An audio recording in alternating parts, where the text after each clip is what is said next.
The name of the experiment is to study or identify the common used raw materials in iron and steel industry.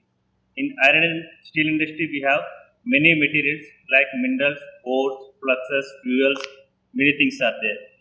The main aim is to identify the different materials used in iron making industry, and we can see some metals and non-metals also, some powder metals also. So for identification tools used, what are the tools we are using for material identification? Mainly for human sense, with the eye, we can see the color, ear. Suppose we want to see the sound of the metal, we can by striking the metal with the hammer, we can get that sound. The nose, some fuels also, we can see the identify the smell of the fuel by hand touch. If some powder materials are there, how it is smooth or coarse. By touching with the fingers also we can see. Magnifying glass. This is a magnifying glass. With the help of this magnifying glass, we can see the fracture texture codes. For example, see, this is the bauxite ore. So with the help of this magnifying glass, we can see how the bull eye structure is there. If any cracks is there, we can see. If fracture is there, we can see. So it is easily possible with this magnifying glass.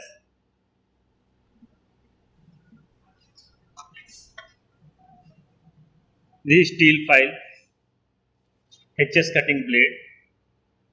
So with this also we can check the hardness. Actually, the material is having more than this hardness or less than this file hardness. Suppose if you file this one, the material is coming out as powder, then the material is lesser hard than this file. Same thing will happen with this cutting blade also. Sometimes we want to remove the rust from the material, we can use this file also. This is steel file and cutting blade. So with the help of these things, we can check the relative hardness, how the material is harder than this or lesser harder than this. So simply white paper like lead, graphite, charcoal, this type of materials, if you take and rub this one, we can get the black mark here. So we can identify these three materials also, lead, graphite, charcoal, with the help of this white paper. Like water bottle glass test tube. So sometimes suppose you if you take the lime and put the water and just stir it, so we can feel some heat from the outside. When the heat of reaction we can see the settling behavior also. So with this help of these things, with clay and silica, this type of materials, settling behavior also we can find out, and heat of reaction also we can find out for lime like that. So strike plate. So here we will discuss when we are discussing about identification of material by strike. This is the spring balance. Means here we use plate. There will be two plates are there. So I will show there that one. So we will take the mineral and rub with the plate. If the powder is coming out, then the material is softer. Otherwise, if it is striking the plate, means the mineral is harder than this plate. Generally, the hardness will be 6.5 more scale that plates.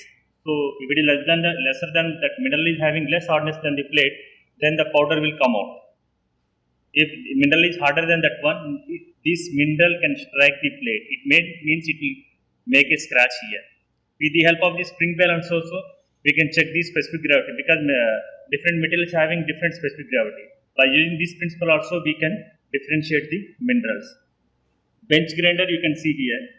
So like cast iron, steel, these things when we are putting against this bench grinder here stone is there, it is rotating. When you are putting that one, sparks you can see here. By seeing the sparks, how the branches are there, what is the color is there, what is the length is there, based on this differentiation, we can identify different elements like carbon, other alloying elements. So with this help of the bench grinder test also, we can separate the different material like steel, cast iron, these things. So with the help of the multimetals, all the electrical conductivity, because different metals have different conductivity, whether it is conductive or not. with the help of the multimeter also we can check the materials. We can differentiate the materials. These are the different tools we are using for identification of the material. So here in the identification of the materials, by seeing the color itself also we can identify the materials by with naked eye, but it is not reliable. Why it is not reliable? Suppose for quartz, fluorite, these are the two different minerals, both are in the purple color, so we cannot identify. But with the help of the color, we can't identify that one. Like calcite and halite, we can see here calcite it is there. This is the calcite mineral. Halite also will be there. These two looks like milky white. So how we can identify? So it is a difficult one. So based on the color, it is a non-reliable process. Based on this, we can't identify, because suppose quartz it will come in different colors. How we can identify? So this is the thing. Means finally we can conclude that it's a non-reliable identification technique. And minerals based on the luster. Luster means how the surface reflects actually. If you are seeing this, this is the magnetite. This is magnetite. This one is bauxite. Why I am taking this one? Because basically we can differentiate based on the luster, metallic and non-metallic. So in the metallic, magnetite is there, Fe3O4. This one. So if you are seeing this magnetite, it is like looking like metal only. Like galena, also it is of metallic luster only. If you are seeing this bauxite, by seeing this one, it is not looking like metallic, it is of non-metallic. So calcite and bauxite both are looking like non-metallic nature. This is bauxite, you can see here bauxite, and this calcite is also non-metallic. It is not having metallic luster. So based on this metallic and non-metallic, we can identify. But other things also there by seeing the luster, like vitreous, means glassy-like structure, silky, waxy. Like this surface also, based on this surface luster also, we can differentiate the minerals. Here third one by Streck. Streck means here we are using two plates whose hardness is 6.5. So generally this is the blacker one. If light metals are there, it will give a good streak. What we'll do, we'll take the mineral. Suppose this is the hematite. So if you rub this one, we'll make streak like this. So it is softer.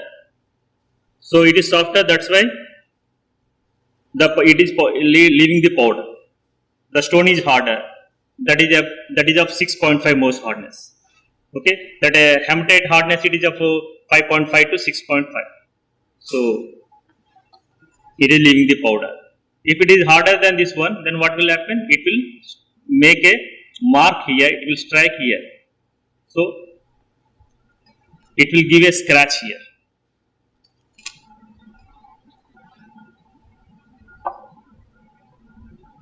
Galena. You can see this one, metallic silver by seeing, but when you strike it, it will give a blackish color. So this is also not a very like color only. We can't separate this one based on this streak also, because it is looking like metallic silver, but it will give a blackish streak. So we can use this one white color ceramic plate also. If darker materials are there, so we can identify this one. Lighter materials are there, so we can use this dark one based on that. Here you can see the hardness of the Mohs scale, because all the whatever the minerals and materials we are showing, we are giving this parameter of a Mohs hardness scale also. If you are seeing the Mohs hardness scale, that is starting from 1 to 10. 1 is the tall, it is the softest one, and the diamond is the hardest one, 10. So based on the hardness, it is a relative hardness only. So hardness of some common objects also there. even for our fingernail, it is having up 2 to 2.5. Copper coin we can take to check the relative hardness. That is 3. Like nail, MS nail, 4. Glass, that is 5.5. Knife blade, with knife blade also we can cut and see the metal whether it is harder than the knife blade or not, because quartz is 7. Like that, for a common object also we can see the value of the most hardness. So for this, when we are seeing this track, we have taken the 2 plates, black plate and this white plate, ceramic plate, and we are we are rubbing with this mineral. But here, instead of this ceramic plate, we will take glass plate. We know the hardness of the glass plate is 5.5. Any metal, if you are taking just same thing, whatever we are doing there, here also we rub this mineral with this one. If the powder is coming out, then it is softer. This mineral is softer. If it is scratching the scratch plate, means it is harder than the glass. Glass, this hardness we know 5.5. This way we see that relative hardness, whether the mineral is harder or it is lesser harder than the glass. Breakage means here, by breaking, suppose with the help of the hammer, if it is material is permissible to break, we can see the break how the material is breaking, whether it is making like a smoother plane or whether it is making in a random shape. Suppose there are two things are there: cleavage and fracture. In cleavage, when you break the material, it will leave some planes. It is not like in the random. Like mica, we can see it is always like smooth planes. It will come out repeated planes. Mica, we can see this calcite also. We can see some planes are there. It will not break randomly. Okay, like galena also we can see some faces. Some planes we can see. Random shapes like alumina, this thing it will, when you break it, it will not give a smooth plane, it will disintegrate into random shapes. So, other methods also we can see like calcite and dolomite. These two are the carbonate minerals. When you are putting 10% of HCl, we put what it will give bubbles. On the calcite, if you put 10% of HCl, it will give bubbles. It will give reaction. Based on that, we can say that this is calcareous or dolomite. But in case of calcite, directly we will put the HCl. In case of dolomite, we will make it as a powder and put the HCl to identify whether it is carbonate mineral or not. Like fluoride, if you put under ultraviolet, it glows. Magnetic means, suppose you see this is the magnet ore. With the help of the magnet, you can see it is attracting. So it is a magnetic magnetite. Like halide, if you see the taste of the halide, it will be salty. But here we always advise that don't taste any material for safety purpose. So these are the different things are available to identify the materials. We use some tools. We use some stretch plate. We use from Mohs hardness and some other things like calcite dolomite with bubbles method. For putting HCl, we can find out for fluoride, we blow under with UV. For magnet, we use the magnet, whether it is magnetic or not. These are the different types of identifications.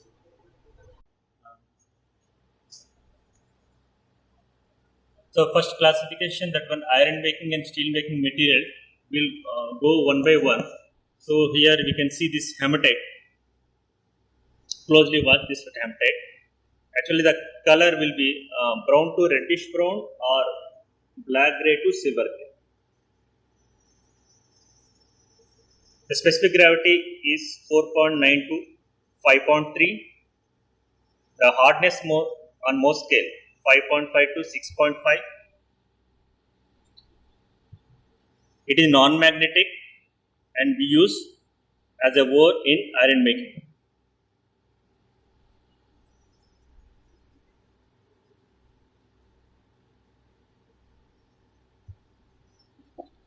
Next one is magnetite. Color is iron black. The luster, we can see the metallic luster.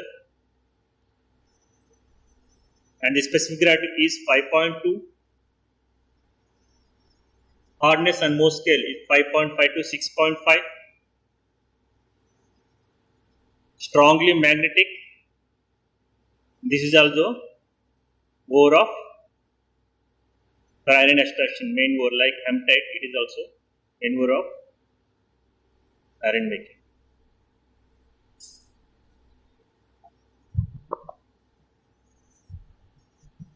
Limonite.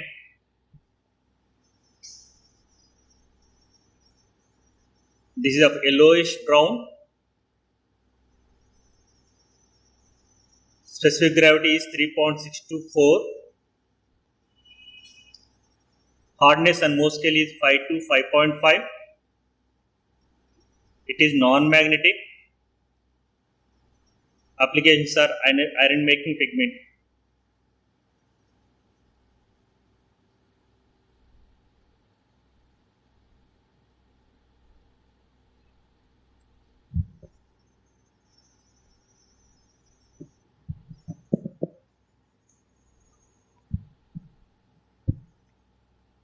Sinter material we can see here agglomeration is fines. With the agglomeration process we will make this one sinter. Color is steel black. Bulk density is 1.47. Void percentage high, that is 30. Mildly magnetic. We use in the blast furnace material as a raw material.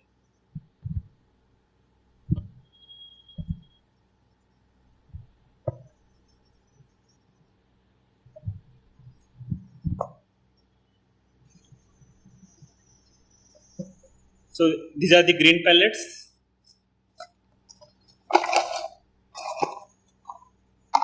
It is not having strength because we are not heated here. Just pellets are made in green. These are in the green condition.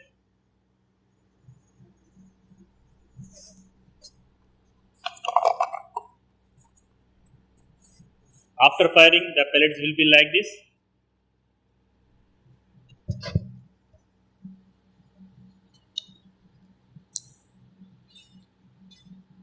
Steel black. Bulk density is 2.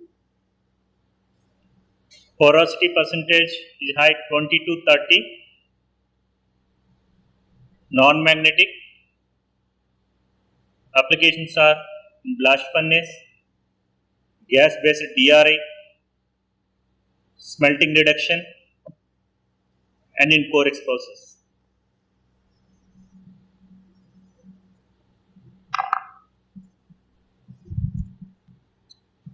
Reduced pellets.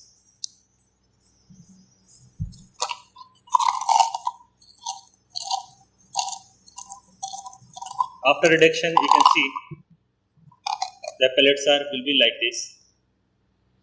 With the help of the reductant, you can reduce these pellets. So reduced pellets are like this.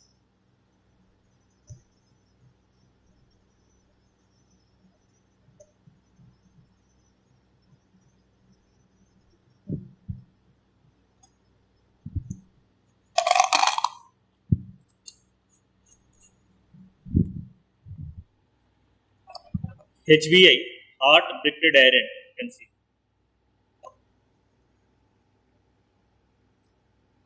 Steel grey color.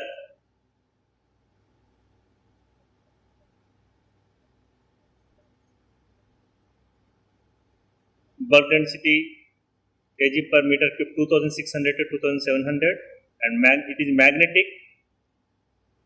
We use in electric arc furnace steel melting and LD coolant.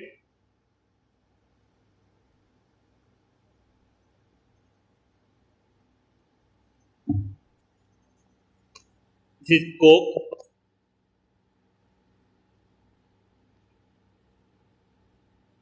Black in color.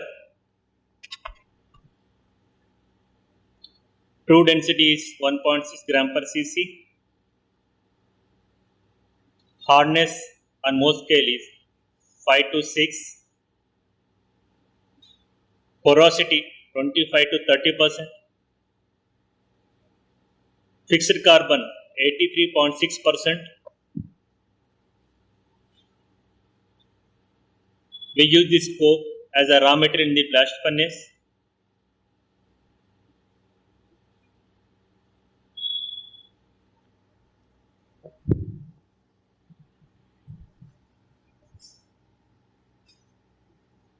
See this coke briquette. This is also we used in blast furnace. Instead of metallurgical coke, we use this one, coke briquettes. And in steel making and iron making, when we are producing casting, that time also we use as a fertilizer, gasification, and civil industries. Coke briquettes.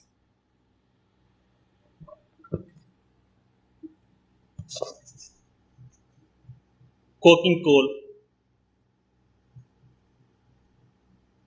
It is also known as metallurgical coal because we are using to produce a good quality coke. That's why we are calling it coking coal.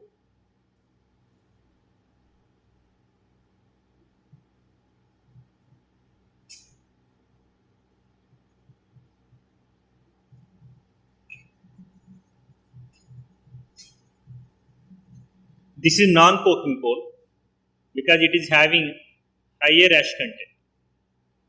It does not have caking properties. So that's why we use this non-coking coal in thermal power plants as steam coal.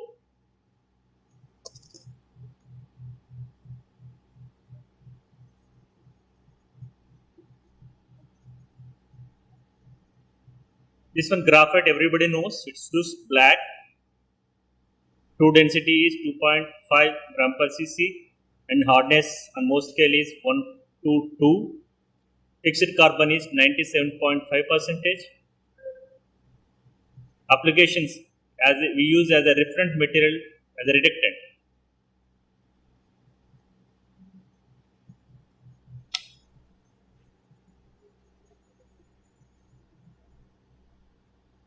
In limestone,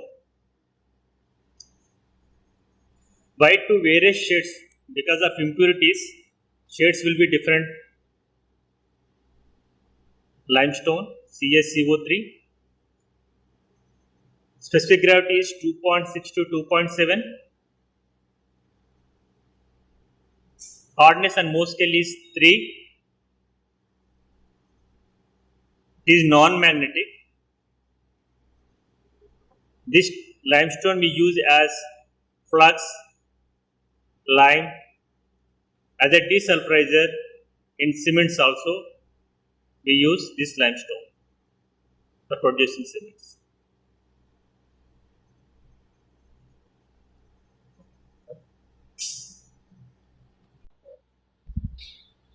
Ferrous alloys.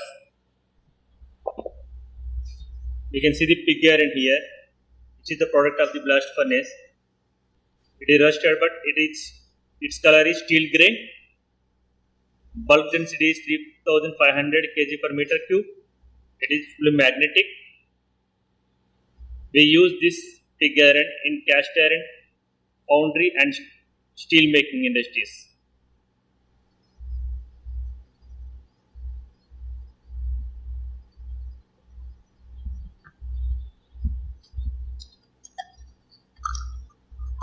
This is the normal mild steel. We know that up to 0.3% carbon is there. It will give tinkling metallic sound when you strike with hammer or we drop on the floor.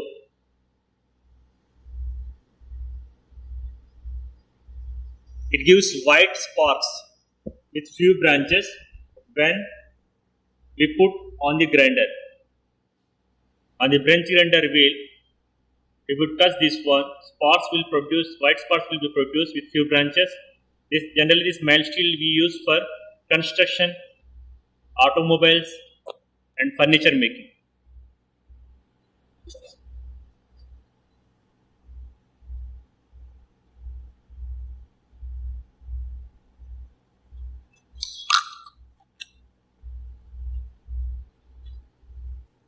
ferritic stainless steel is one of the type of the stainless steel. It is having high chromium magnetic stainless steel. It is having resistance to corrosion and stress corrosion cracking also. We use this ferritic stainless steel in automobile applications, kitchenware and industrial equipment. This is ferritic stainless steel.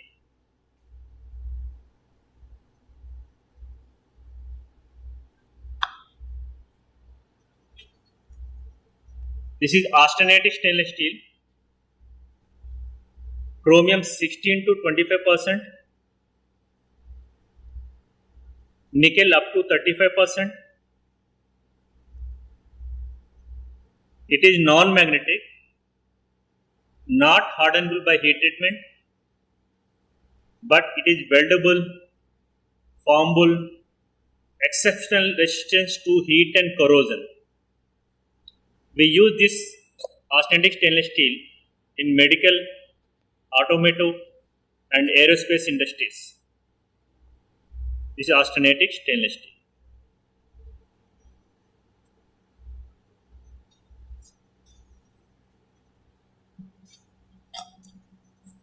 Low carbon ferrochrome. It looks like this. We added to steel when chromium percent needs to be adjusted without affecting the carbon level. So, for final chemistry adjustment in the production of stainless steels, we use this low carbon ferrochrome.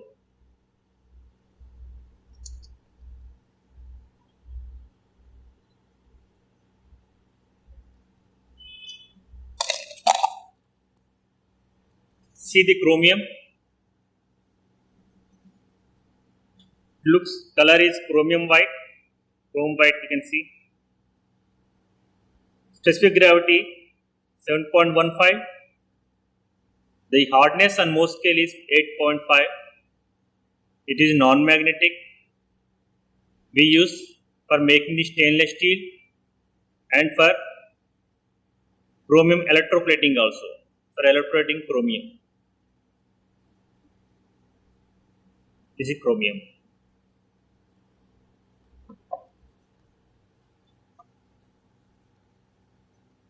It is nickel, like silvery golden. Specific gravity is high, you can see 8.9. The hardness on Mohs scale is 4. It is magnetic.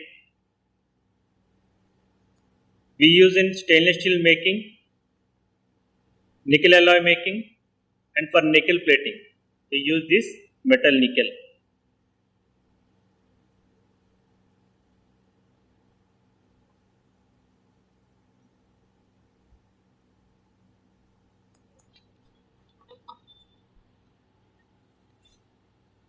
This is electrolytic cobalt. This purity is 99.95. You can see the small.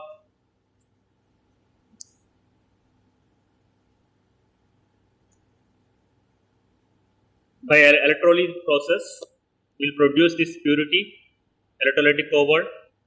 This is suitable for production of wide range of alloys and chemicals. By seeing the surface, we can observe that it is produced by electrolysis process.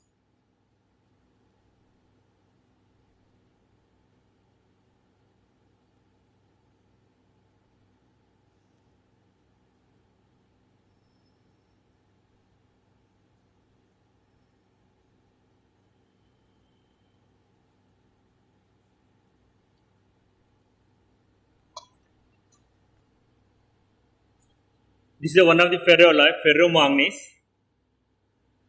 Actually, it displayed colors. Its specific gravity is 3.9. The percentage of manganese contains 80%.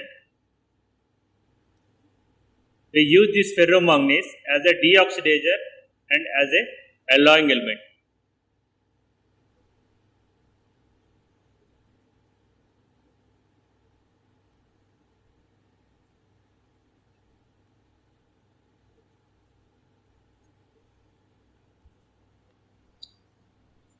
electrolytic manganese.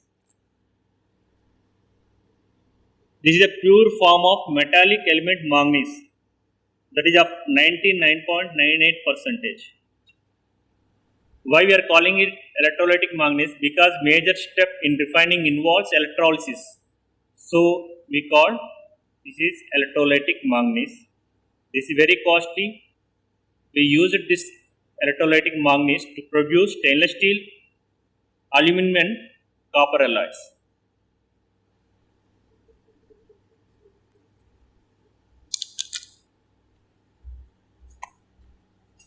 This is the high nitrogen ferrochrome. We want to produce when high nitrogen steels, we use this material, high nitrogen ferrochrome.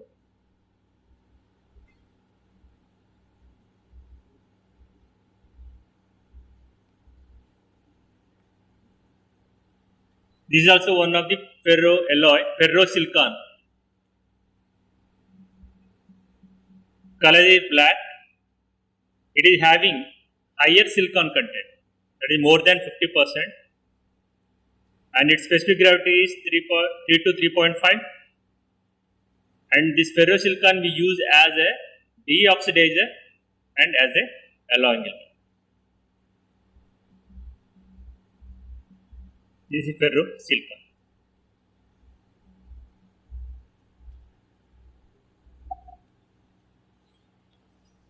But this is pure silicon. This is hard and brittle crystalline solid with blue-gray metallic luster. It is hard, brittle, crystalline solid with blue-gray metallic luster.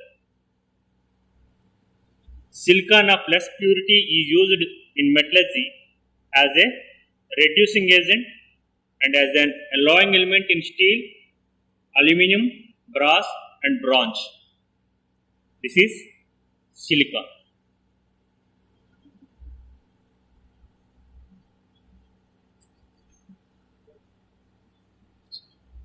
Molybdenum. Actual color we can see that is bluish grey. Specific gravity is more, that is 10.28, and hardness on Mohs scale is 5.5. It is non-magnetic. Important alloying element in steel, stainless steel and superalloys. This is molybdenum.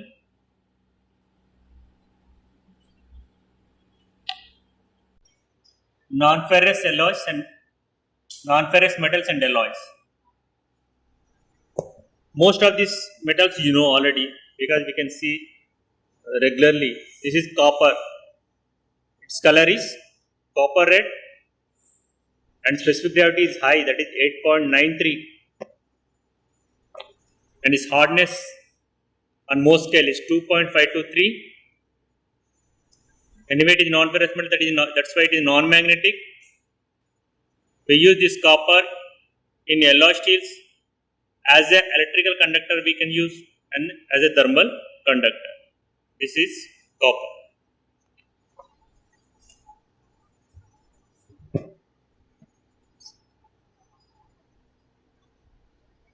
This is one more non-ferrous alloy, brass. It is alloy of copper and zinc. Its color is yellow. Its specific gravity is 8.5. We use this brass material for making the sieves, mesh, filters, etc. Brass.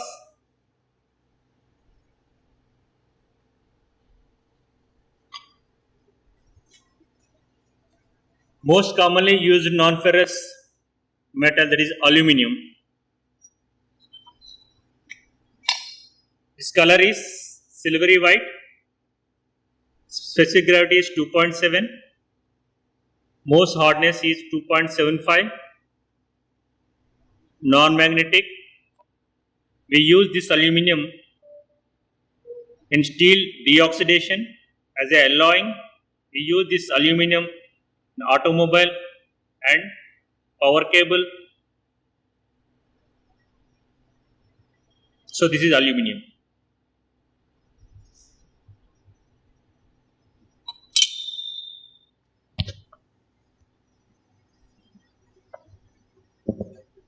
This is lead. Lead grain color. See, we can see the mark on the paper. It gives black streak.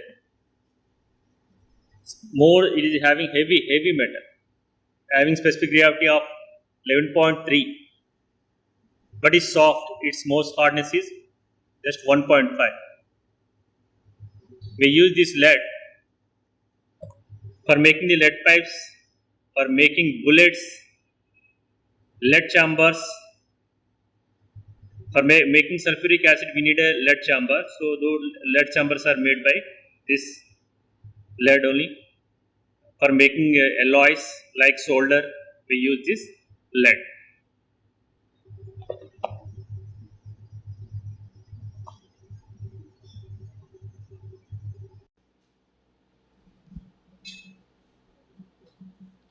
Fine powder materials. First one is sodium based bentonite.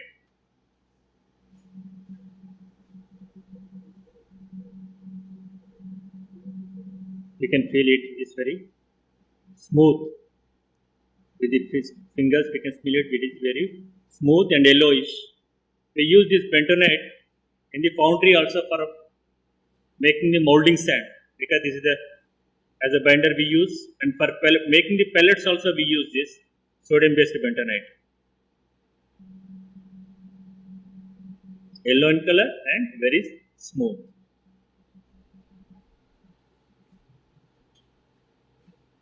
This is potassium based bentonite. Actually, it is a potassium rich electric clay. How it is formed? By alteration of volcanic ash. This is potassium based bentonite. Silica sand. Everybody knows this one, silica sand. Color is yellowish. We can feel as a coarse, because coarser grains we can see. With the fingers pen, we feel there is a coarser feeling will be there, not like bentonite. So silica sand we use for making molds in foundry also as a refractory material for mold dusting. We use this silica sand.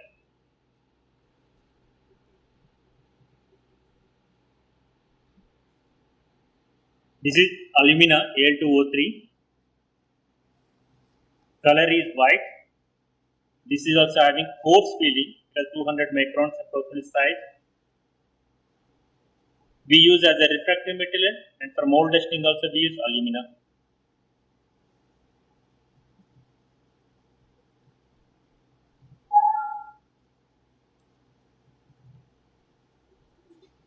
This is cement. Everybody knows we use for construction, is a main construction material, 50 to 150 microns meter size. It is grain color and finger feel till rough, mainly as a building material. And for making the cold bonded pellets also we use this cement.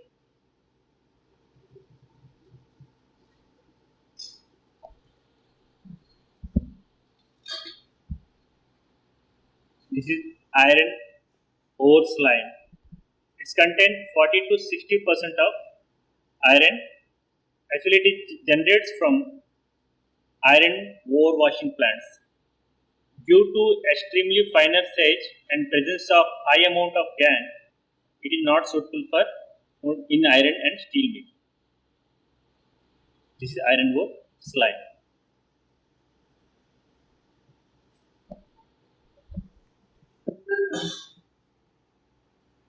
This is the product of the blast furnace. This is blast furnace slag. Varies from 10 to 500 mm. Grey to greenish. Its color is grey to greenish. We use this blast furnace slag in cement industries, in slag wool and road making also. We use this blast furnace slag.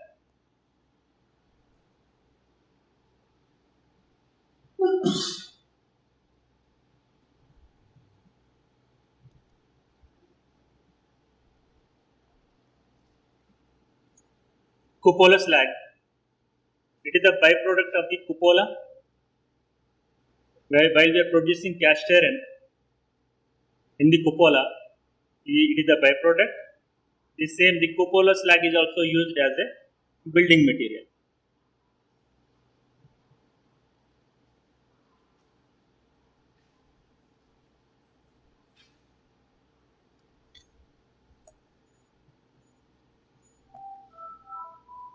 Fly ash, very fine powder. It is the byproduct of burning pulverized coal in electric generation plants. Fly ash is the prime material in many cemented based products. Fly ash.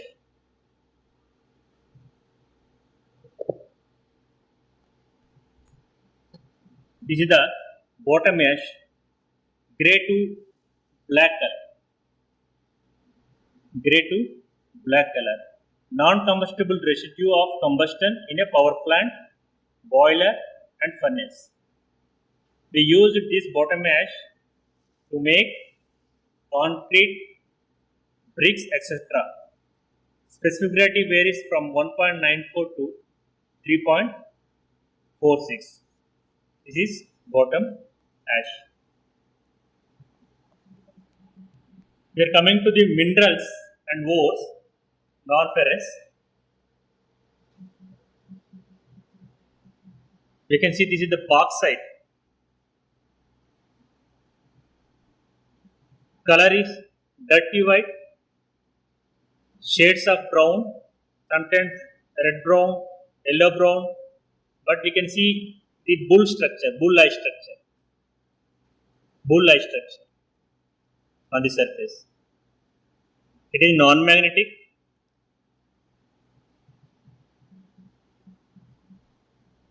We use it for making cement, slag wood and road making, and it is the ore of aluminium. This is bauxite.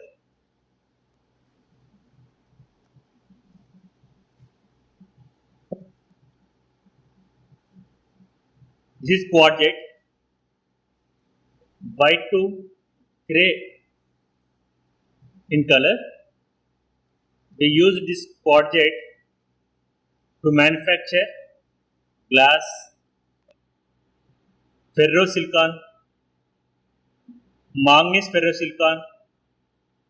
For making the silicon metal, making the silicon carbide, we use this quartzite.